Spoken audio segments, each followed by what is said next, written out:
Chapter 6. The truck had disgusting shock absorbers, and it felt very much on the disgusting cobblestone pavement.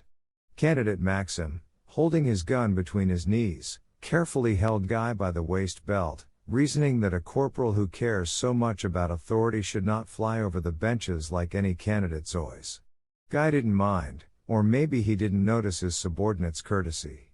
After talking to Captain, Guy was very concerned about something, and Maxim was happy that they would have to be there on schedule and would be able to help if needed. The trucks passed the Central Theater, rolled along the smelly New Life Canal for a long time, then turned along the long, empty Zavodskaya Street and began to travel along the crooked alleys of the workers' suburb, where Maxim had never been before. And he has recently visited many places and studied the city thoroughly and as a master. He actually learned a lot in these more than 40 days and finally figured out the situation. The situation was far less comforting and more bizarre than he thought. He was still poring over the primer when Guy bothered him and asked him where he, Maxim, came from. The drawings did not help. Guy received them with a strange smile and kept repeating the same question, "Where are you from?" Then Maxim, in annoyance, pointed his finger at the ceiling and said, "From the sky."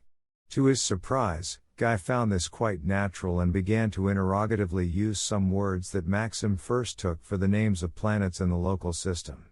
But Guy unfolded the world map in a Mercator projection, and then it turned out that these were not the names of planets at all, but the names of antipode countries. Maxim shrugged his shoulders, uttered all the denials he knew, and began to study the map, so the conversation ended temporarily. 2 days later, Maxim and Rada were watching TV. There was a very strange show, something like a movie with no beginning or end, without a definite plot, with an endless number of actors, pretty creepy faces acting pretty wild, from the point of view of any humanoid. Rada watched with interest, screamed, grabbed Maxim by the sleeve, cried twice, and Maxim quickly missed him and dozed off to the sadly threatening music when suddenly something familiar flashed on the screen. He even rubbed his eyes. Pandora was on the screen, a gloomy Tahorg was dragging through the jungle, crushing trees, and suddenly Oleg appeared with a semolina in his hands, very focused and serious. He backed his back, tripped over the driftwood and flew his back right into the swamp.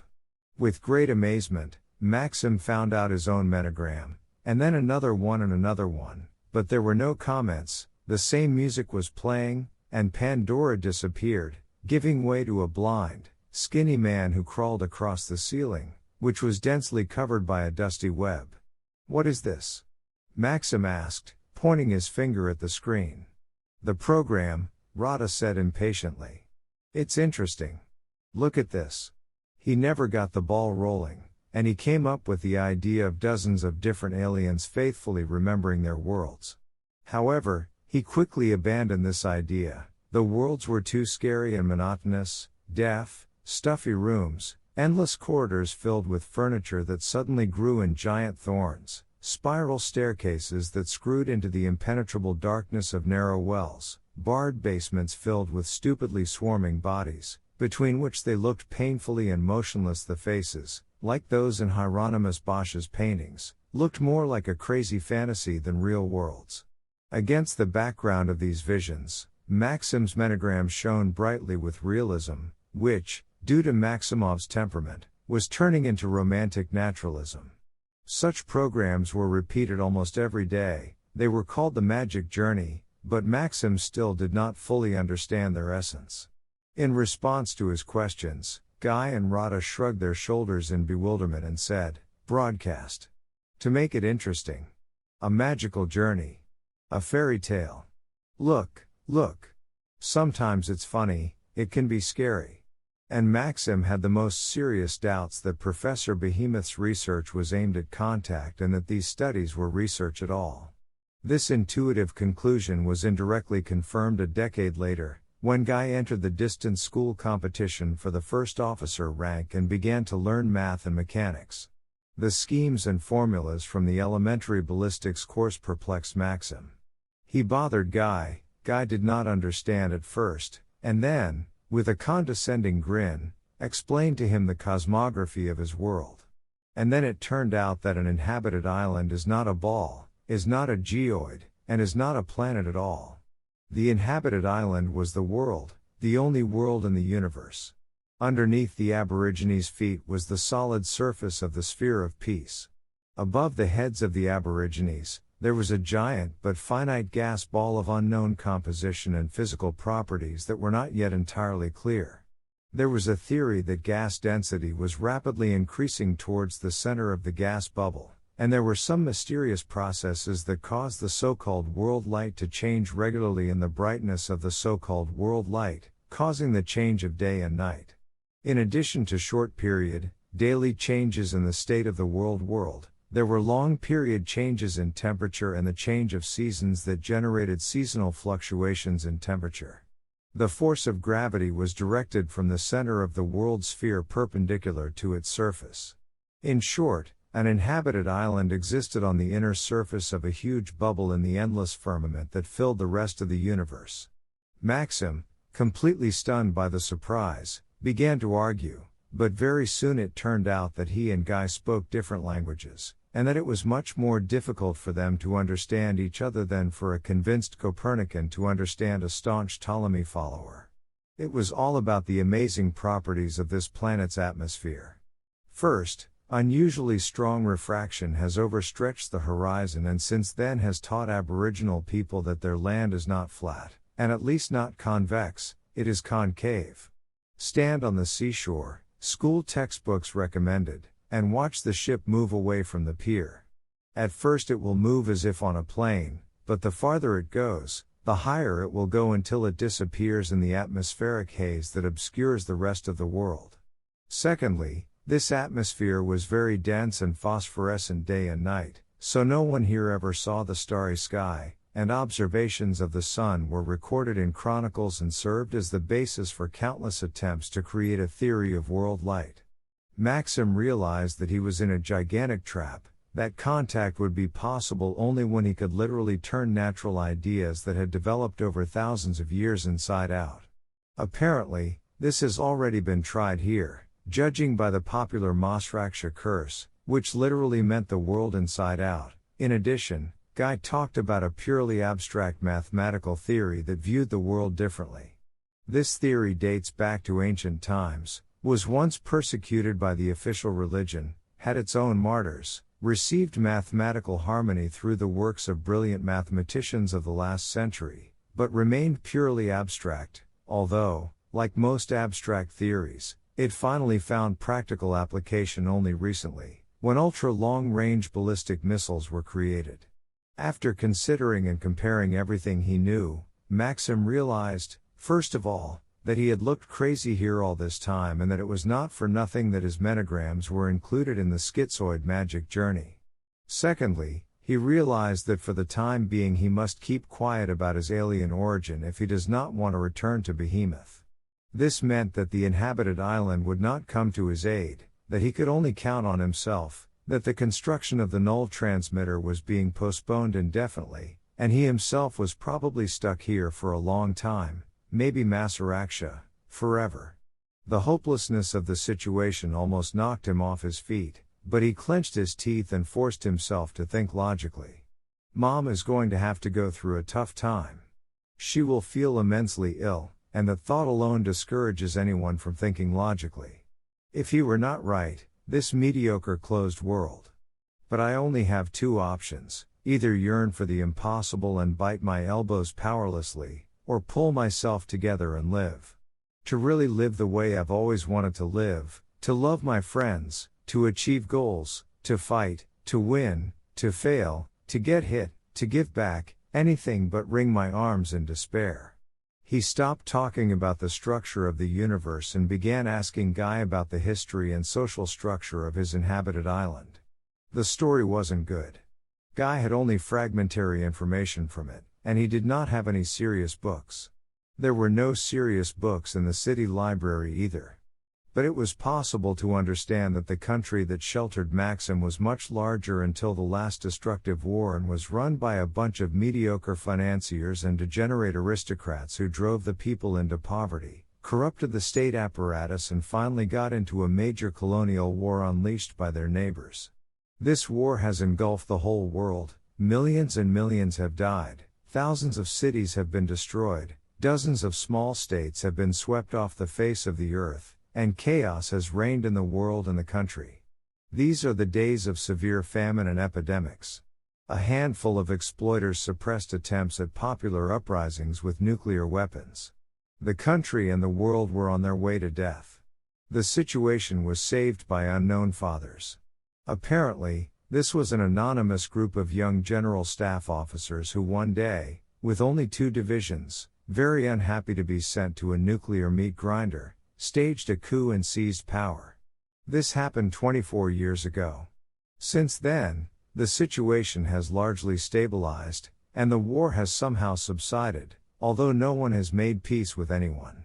Energetic, anonymous rulers have restored relative order, stringently regulated the economy, at least in the central regions, and made the country what it is now. The standard of living has increased very significantly, life has entered a peaceful rut, public morality has risen to unprecedented heights in history, and in general, everything has become good. Maxim realized that the country's political structure is far from ideal and is a kind of military dictatorship. However, it was clear that the unknown fathers were extremely popular, and in all walks of life. Maxim did not understand the economic basis for this popularity. No matter how you say, half the country is still in ruins, military spending is huge, the vast majority of the population lives more than modestly. But it was obvious that the military elite managed to tame the appetites of industrialists, thereby gaining popularity among workers and subjugating workers, thereby gaining popularity among industrialists. However, these were only guesses. To Guy, for example, this approach to the question seemed strange at all. Society was a single organism for him. He could not imagine contradictions between social groups. The country's external situation continued to be extremely tense. To the north of it were 2 large states, Hanti and Pandia, which were either provinces or colonies. Nobody knew anything about these countries, but it was known that both countries had the most aggressive intentions, continuously sent saboteurs and spies, organized incidents on the borders and prepared for war. The purpose of this war was unclear to Guy, and he never asked him that question. There were enemies in the north, and he fought to the death with agents, and that was quite enough for him. To the south, behind the border forests, lay a desert scorched by nuclear explosions, formed on the site of a whole group of countries that took the most active part in the hostilities. Nothing was known about what was happening on these millions of square kilometers either, and no one was interested in it. The southern borders were continuously attacked by colossal hordes of semi-savage geeks that swarmed the forests across the Blue Snake River. The problem of the southern borders was considered to be almost the most important. It was very difficult there, and this is where the selected units of the combat guard were concentrated. Guy served in the South for 3 years and said incredible things. Some states may also have survived south of the desert, on the other end of the planet's only continent, but they did not make themselves felt. On the other hand, the so-called island empire, which settled on 2 powerful archipelagos of the other hemisphere, constantly and unpleasantly made itself felt. The oceans were hers. Radioactive waters were plowed by a huge fleet of submarines, defiantly painted in snowy white, equipped with the latest fighter technology, with gangs of specially trained thugs aboard. Spooky as ghosts, white submarines kept coastal areas under extreme tension, firing unprovoked bombardments and landing pirate troops. This white threat was also opposed by the Guard. Maxim was shocked by the picture of global chaos and destruction. In front of him was a burial planet, a planet that was barely home to intelligent life, and this life was ready to completely extinguish at any moment. Maxim listened to Radu, her calm and terrible stories about how his mother received news of her father's death. His father, an epidemiologist, refused to leave the plague area, and at that time the state had neither the time nor the ability to fight the plague regularly, and a bomb was simply dropped on the district. About how the rebels approached the capital 10 years ago, evacuation began. The grandmother, the father's mother, was trampled on the train, and 10 days later, the younger brother died of dysentery. About how, after her mother's death, she could feed little Guy and completely helpless Uncle Con, worked 18 hours a day as a dishwasher at a shipping point, then as a cleaner in a luxurious speculator hangout, then performed in women's sweepstakes, then spent several months in jail, though not for long, but because of this prison she was out of work and begged for alms for several months. Maxim listened to Uncle Con, once a major scientist, how the Academy of Sciences was abolished in the first year of the war, and the battalion was formed by His Imperial Majesty the Academy, how the creator of an evolutionary theory went crazy and hanged himself during the famine, how they made soup from glue scraped off wallpaper, how a hungry crowd destroyed the Zoological Museum and seized alcoholic drugs for food.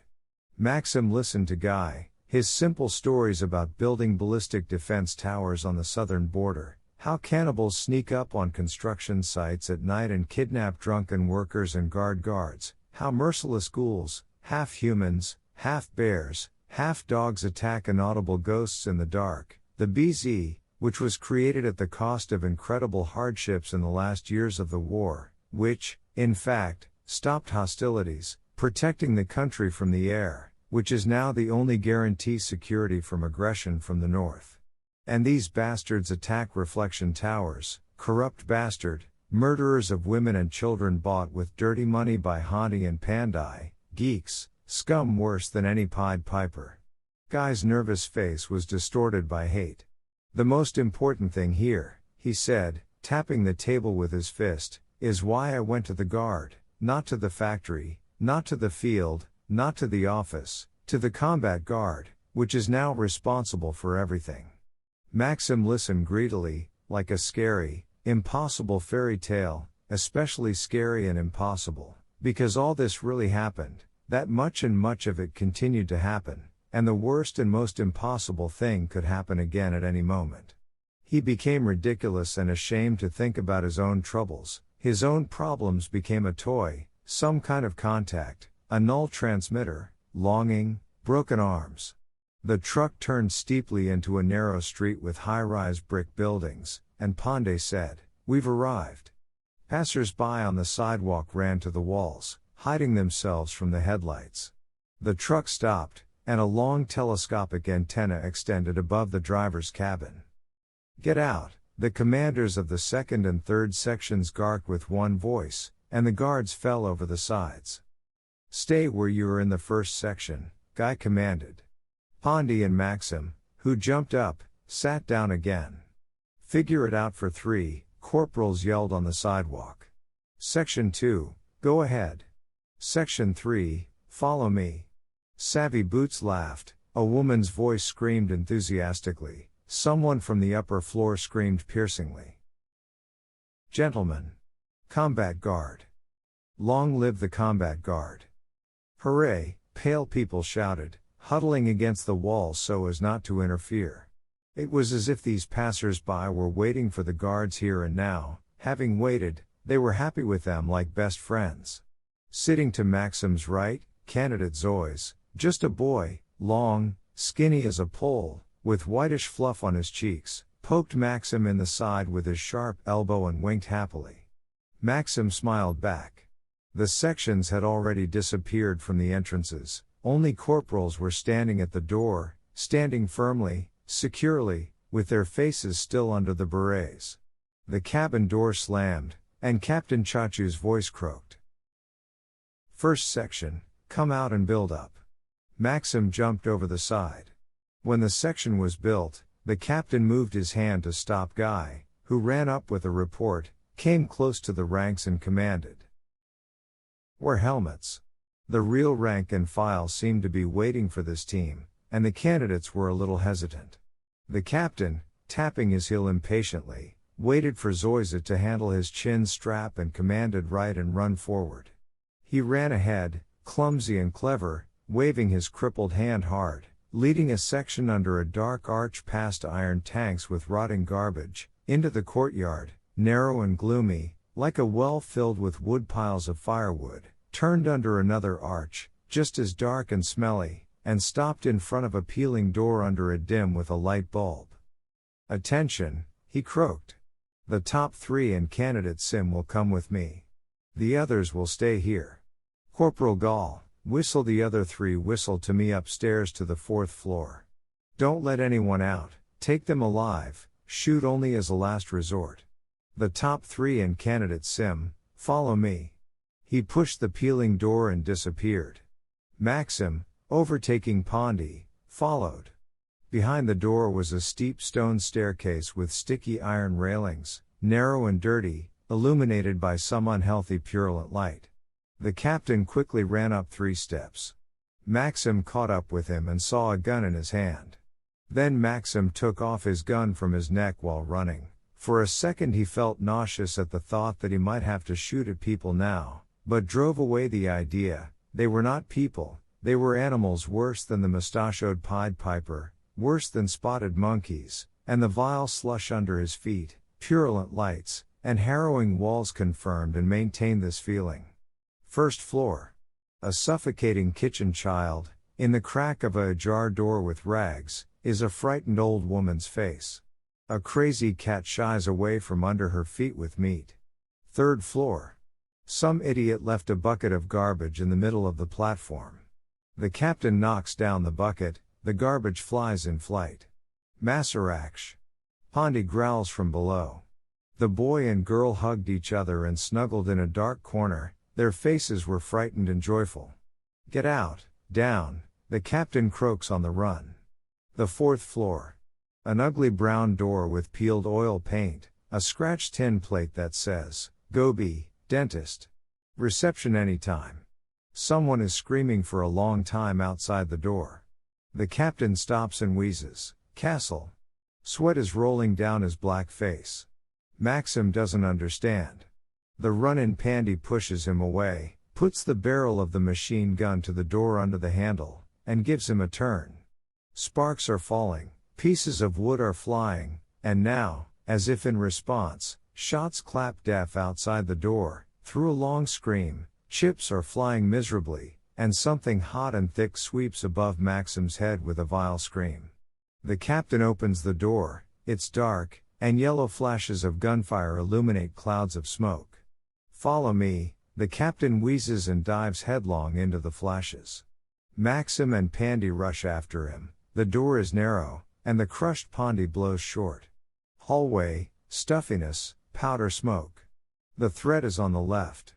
Maxim throws out his hand, catches a hot gun, tears his weapon away from himself and up.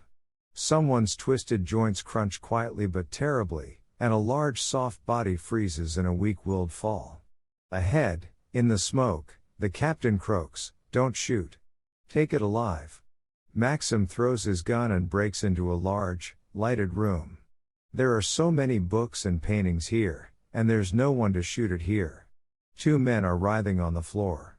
One of them is screaming all the time, he's already hoarse, but he's still screaming. In the chair, with her head thrown back, a woman faints, white until transparent. The room is full of pain. The captain stands over a screaming man and looks around, putting his gun into his holster. After pushing Maxim hard, Pondy falls into the room, followed by the guards dragging the heavy body of the one who shot. Candidate Zoyce, wet and excited, hands Maxim an abandoned gun without a smile. The captain turns his scary black face towards them. "Where's the other one?" He croaks, and at the same moment a blue curtain falls, and a long thin man in a stained white coat jumps hard off the windowsill. Like a blind man, he goes to the captain, slowly raising 2 huge pistols to glass level in pain in his eyes. "Hey," Zoyce shouts. Maxim stood sideways and had no time to turn around. He jumped with all his might, but the man still managed to pull the triggers once. Maxim's face was scorched, powder fumes filled his mouth, and his fingers were already closed on the wrists of his white coat, and the pistols knocked to the floor. The man knelt down, dropped his head and, when Maxim let him go, fell down softly. Well, said the captain with an incomprehensible tone. "Put this here too," he ordered Pandy. "And you," he said to Zoyce, pale and wet, run down and tell the section commanders where I am. Let them report on how they're doing. Zoysa snapped his heels and rushed to the door. Tell Gall to come up here. Stop yelling, you bastard. He shouted at the moaning man and gently hit him on the side with the toe of his boot. It's useless. Flimsy stuff, rubbish. Search it. He ordered Pandy. And put them all in a row. Right there on the floor. And so did the woman, or she sat in the only chair. Maxim approached the woman, picked her up carefully and carried her to the bed. He was dim at heart. That's not what he expected.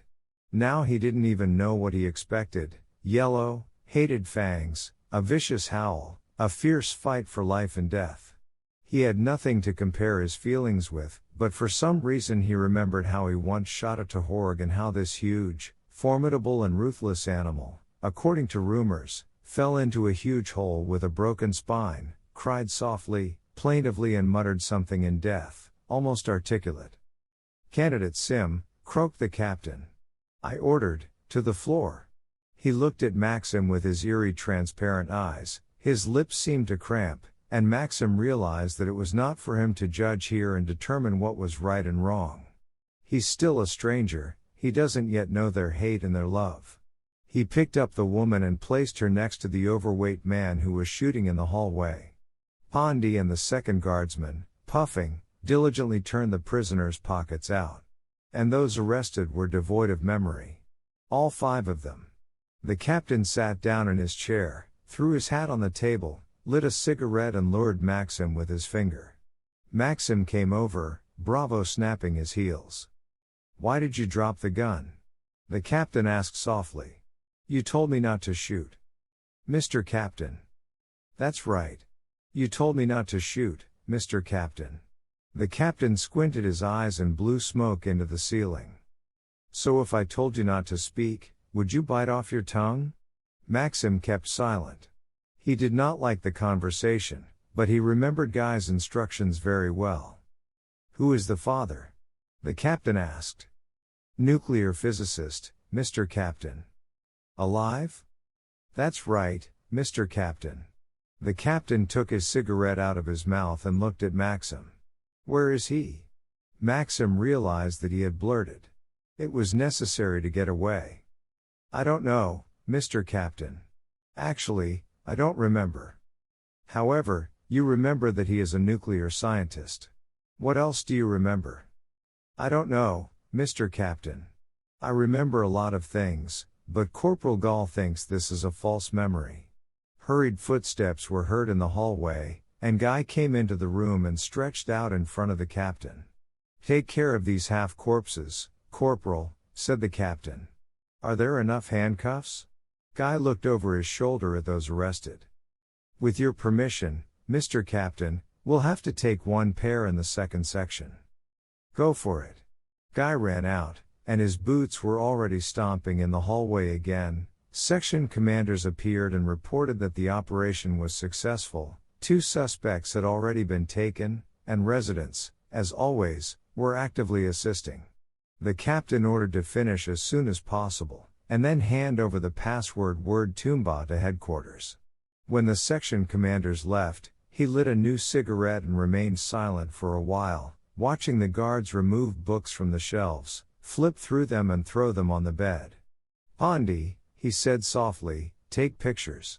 But be careful with this one, don't spoil it, I'll take it for myself. Then he turned to Maxim again. How do you find it? He asked. Maxim looked at it. The picture showed a seashore, a high water distance without a horizon, dusk and a woman coming out of the sea. The wind. It's fresh. The woman is cold. Good picture, Mr. Captain, Maxim said. Do you know the places? Not at all. I've never seen this sea before. Which one did you see? Quite different, Mr. Captain.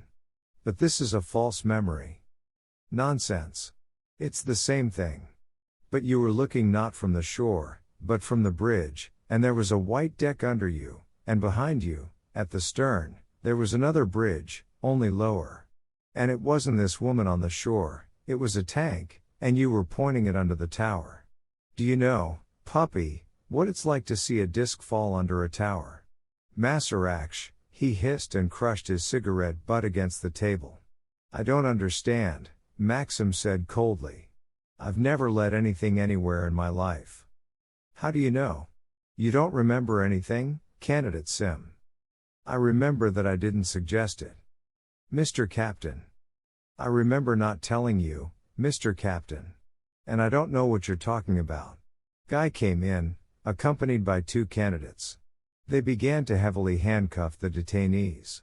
People too, said the captain suddenly. They have wives, they have children. They loved someone, someone loved them. He spoke in an obvious mockery, but Maxim said what he thought. Yes, Mr. Captain. It turns out that they're people too. Didn't you expect it? Yes, Mr. Captain. I was expecting something different. Out of the corner of his eye, he could see Guy looking at him in fear. But he was noshfully tired of lying and added. I thought they were really geeks. Like naked, spotted animals. Naked spotted fool, said the captain vigorously. The village. You're not in the south. They're like people here. Kind nice people who have a desperate headache when they are very excited. God is marking the shelf. Don't you have a headache when you're excited? He asked unexpectedly. I never have pain, Mr. Captain, Maxim said. Do you have any pain? What oh? Your tone is so irritated, Maxim said, that I thought. Mr. Captain. Guy shouted in a rattling voice. Let me report. Those arrested have come to their senses. The captain looked at him and grinned. Don't worry, Corporal. Your boyfriend proved to be a true guardsman today. If it weren't for him, Captain Chachu would be lying around with a bullet in his head right now. He lit a 3rd cigarette, looked up to the ceiling, and let out a thick stream of smoke. You have a good sense of smell, Corporal. At least now I would make this young man a real ordinary man. Masaraksh, I would make him an officer. He has brigadier habits, he loves to ask questions to officers. But I understand you very well now, Corporal. Your report was well founded. So, let's wait for him to become an officer. The captain got up, treading heavily, walked around the table and stopped in front of Maxim. We won't even produce him into real rank and file for now. He's a good fighter, but he's still a sucker, a village. We're going to raise him. Warning, he yelled suddenly. Corporal Gall, get the arrested people out. Private Pandey and Candidate Sim, pick up my painting and all the paperwork in here. Take it to my car. He turned around and left the room. Guy looked at Maxim reproachfully but said nothing. The guards picked up the detainees, kicked and poked them on their feet and led them to the door. The detainees did not resist. They were like cotton wool, they were staggering, their legs were bent. The overweight man who shot in the hallway moaned loudly and whispered. The woman moved her lips silently. Her eyes glowed strangely. Hey, Mac, said Pandy, get the blanket out of bed, wrap your books in it, and if it's not enough, take a sheet as well. When you put it together, drag it all down and I'll carry the picture. Don't forget the gun, stupid head. What do you think Mr. Captain is up to you? You dropped the gun. How can you drop your gun? Moreover, in combat. Oh, the village. Stop talking, Pondy, Guy said angrily, grab the painting and go. At the door, he turned to Maxim, tapped his finger on his forehead and fled. You could hear Pondy singing Calm Down, Mom as she walked down the steps. Maxim sighed, put the machine on the table and went to the pile of books that were piled on the bed and on the floor. It suddenly dawned on him that he had never seen so many books here, except in the library. Of course, there were also more books in bookstores, but only in terms of quantity, not by title. The books were old, with yellowed pages. Some were slightly burned, and some, to Maxim's surprise, were significantly radioactive. Didn't have time to look at them properly. Maxim hurriedly put the neat packs on the blanket and read only the headlines. Yes, there was no Kalitsa Felsha, or an insanely brave brigadier performing feats behind enemy lines, there was no novel The Sorcerer's Love and Loyalty, there was no plump poem The Burning Heart of a Woman and the popular brochure Social Hygiene Problems. Here Maxim saw thick volumes of serious works, theory of evolution, problems of the labor movement, financial policy and an economically healthy state, hunger, an incentive or an obstacle. Some critics, courses, foundations accompanied by terms Maxim did not know. Here were collections of medieval Conti poetry, fairy tales and ballads unknown to Maxim, and a 4-volume collection of works by a certain T. Curra and a lot of fiction, Storm and Grass, The Man Who Was World Light, Islands Without Azure, and many more books in unfamiliar languages, and again books on mathematics, physics, biology, and fiction again. Maxim packed 2 units and stood for a few seconds, looking around the room. Empty skewed shelves, dark spots, where the paintings were, the paintings themselves torn out of the frames, trampled. And no traces of dental equipment. He took the knots and went to the door, but then he remembered and came back for the gun. There were 2 photographs on the table under the glass. On one is that very transparent woman, and on her knees is a boy about 4 years old with his mouth open in amazement, and the woman is young, satisfied, proud. The second photo shows a beautiful area in the mountains, dark bunches of trees, an old dilapidated tower. Maxim threw the gun behind his back and returned to the knots.